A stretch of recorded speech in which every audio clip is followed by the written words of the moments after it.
तुम्ही कधी ऑब्झर्व केलंय का की जी मुलं लहानपणी शाळेमध्ये हुशार असतात त्यातील बहुतांशी मुलं ही पुढे जाऊन नोकरीच करतात, आणि जी मुलं शाळेमध्ये ढ असतात परंतु डेअरिंगबाज असतात त्यातील बहुतांशी मुलं ही पुढे जाऊन इतरांना नोकरी देतात.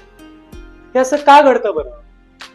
शाळेतील जी हुशार मुलं असतात ती मुळातच लहानपणापासून सरळ मार्गी असतात. आयुष्यामध्ये त्यांनी फक्त आणि फक्त अभ्यास केलेला असतो.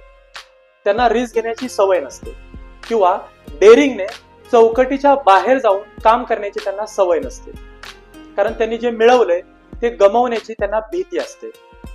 आणि त्यांचा हा जो स्वभाव असतो सेफली राहण्याचा, हा सेफली राहण्याचा स्वभाव त्यांना नोकरीकडे घेऊन जातो. उलट पक्षी जी मुलं शाळेमध्ये ढ असतात, ज्यांच्या अभ्यासामध्ये कधी डाळ शिजलेली नसते, त्या मुलांना पक्क माहिती असतं की आपल्याला भविष्यामध्ये नोकरी लागणार नाही. मग अशा मुलांना काही गमवण्याची भीतीच नसते. त्यामुळे ती मुलं आयुष्यामध्ये खूप रिस्क घेतात.